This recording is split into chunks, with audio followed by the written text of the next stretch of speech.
Сәлеметсіздер ме? Дүниетану сабағынан менің құқықтарым мен міндеттерім тақырыбын өтетін боламыз. Сен Конституцияның адам өміріндегі маңызын білесің. Сен Қазақстан азаматтарының құқықтары мен міндеттері жайлы оқып танысасың. Тірек сөздеріміз: Конституция, адам құқығы, міндеттер, кемсітушілер. Конституция сөзінің мағынасын сөздіктен қара. Сен Қазақстанның азаматысың. Қазақстан Республикасының Конституциясында еліміздегі азаматтардың құқықтары мен міндеттері жазылған. Сен өз құқығыңмен осыған дейін танысқансың. Мына суреттерге қарап соларды айтып бер. Бірінші суретте, яғни біз өзіміз Конституцияда жазылған әркім өздері демалысқа шығуға, тегін білім алуға, тегін емделуге болады деген Конституцияда жазылған адам құқығы мен бостандық туралы заңдарды оқып танысайық. Және бұл жақта баптар беріліпті, оқып көрейік.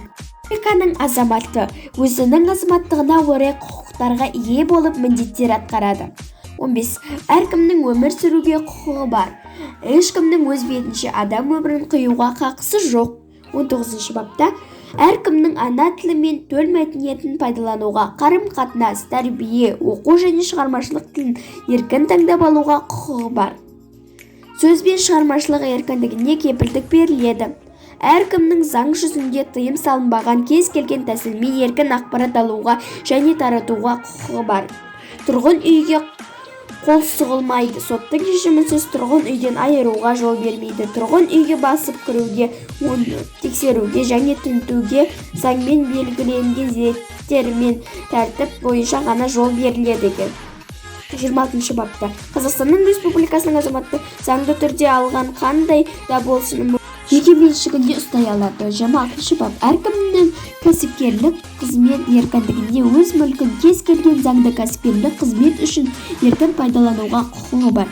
38 бап Қазақстан Республикасының азаматтары бейбіт әрі қарусыз жиналуға, жиналыстар, митингілер мен демонстрациялар, шерулер өткізу және тосқауылдарға тұруға хақылы. 33 бап республика азаматтарының мемлекеттік органдар мен жергілікті өзін-өзі басқару органдарын сайлауға және сайлануға, сондай-ақ республиканың референдумдарға қатысуға құқығы бар. 14 бап заң мен сот алдында жұрттың бәрі тең.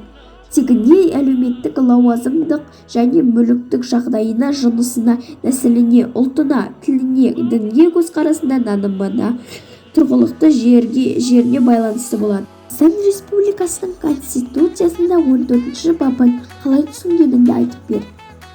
14 бапта заң мен сот алдында жұрттың бәрі тең. Тегіне, әлеуметтік, лауазымдық, яғни оны кемсітуге, жамандауға, шетке сырып тастау беруге болмайды деген түсіндім мен. Тек құқықтарды ғана емес, міндеттер де жазылған екен. Суреттер бойынша өздеріңнің міндеттеріңді айтып беріңдер. Қорғау дейді. Бірінші біз өз-өзімізді қорғап, өзіміз әскери қызметтерге, бокс, мысалы, көптеген үйірмелерге барып өз-өзімізді қорғауға міндеттіміз. Құқықтар мен бостандықтарды құрметтеу. Біз соған міндетті екенбіз. Қазақстан азаматтарының міндеттері және біз құрметтеу керек екенбіз. Ол міндет біз, яғни біз құрметтеу кереміз. Үлкен кісілерді құрметтеу кереміз. Елбасыны, туған жерді және Конституцияны орындау керек. Және біздің ата-бабамыз қалдырып кеткен жерлерді қадірлеуіміз керек. Және өз туған жеріміз сақтауымыз керек. Яғни мусорға тастамау. Эстафета ойыны. Сыныпта 2 топқа бөлініп, құқықтарыңды кезекпен айтып беріңдер. Оған сабақта білген құқықтарды да қосыңдар. Өз жауабыңды менің, мысалы, осындай құқығым бар деген сөзбен аяқта.